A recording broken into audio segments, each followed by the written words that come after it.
Docker কোর্সে আপনাদেরকে আবারও স্বাগতম। তো এই কোর্সটি করে আসলে আমরা কি জিনিস শিখতে পারবো?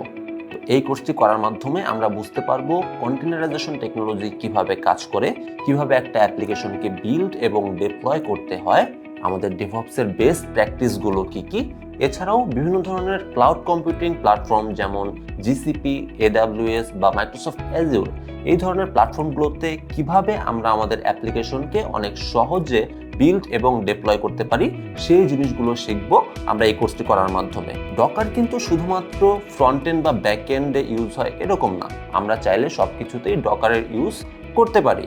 তো কিভাবে এই কোর্সটি করলে আসলে উপকৃত হওয়া যাবে?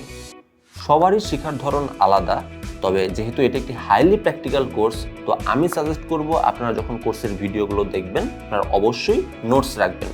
জাস্ট কিছু কিওয়ার্ড, যে কিওয়ার্ডগুলো দেখলে আপনাদের মনে পড়বে একটি ভিডিওতে কি নিয়ে আলোচনা করা হয়েছিল। নোটস রাখার জন্য আপনারা যে কোনো ধরনের খাতা কলম বা আপনার পছন্দের নোট টেকিং সফটওয়্যারকে ইউজ করতে পারেন। একটি ভিডিওর শেষে আপনি নোটস দেখে দেখে প্রত্যেকটা স্টেপকে রিপিট করবেন। আমি যদি কোনো কমান্ড রান করে থাকি, আপনিও সেই কমান্ডগুলো রান করবেন এবং বোঝার চেষ্টা করবেন। তো আপনি যদি এই স্টেপগুলো ফলো করেন, তাহলে আমি আপনাকে প্রমিস করছি এই কোর্সের শেষে আপনি ডকারের সমস্ত বেসিক বুঝতে পারবেন এবং নিজের ক্যারিয়ারকে নেক্সট লেভেলে নিয়ে যেতে পারবেন।